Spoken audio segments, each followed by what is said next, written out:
Carolyn Dube here. I am playing with one of Michelle Ward's stencils for over at Stencil Girl Products. I love the shape of this. It just called to me, and I am going to fill in different areas with different colors of paint.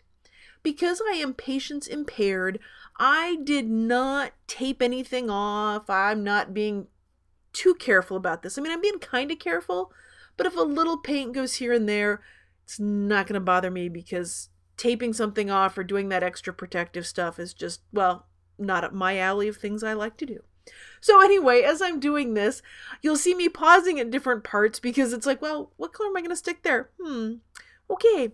And as I'm getting to the end of this, I'm having somewhat of that kind of, and I kind of feel like I'm getting stuck in a corner because there was a look that I had in my head that I was going for, and now that I'm coming down to the final pieces of it, it's not coming together quite the way I thought in my head.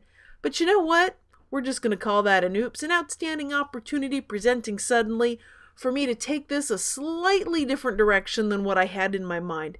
But you know what? I am actually going to really like where it ends up, so I'm glad that I ran into that problem. Now with this, I'm going to add a little bit of a second color here and there just to play around with it, and because I've got paint left on the palette.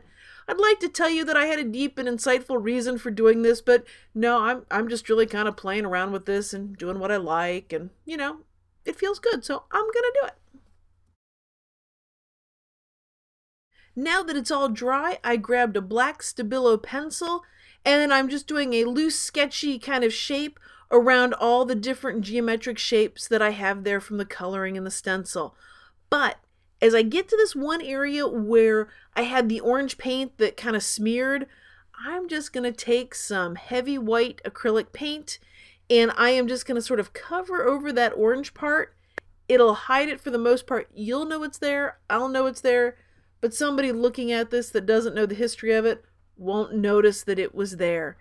And it would probably be wise of me to wait until this completely dried before I brought the Stabilo pencil in and drew around it, but that would take patience, and well, I'm just not that patient to do that.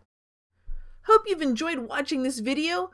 I think you know what I'm going to say. If you have enjoyed watching this, I would love it if you bribe that muse of mine to come on back. And how can you bribe that muse?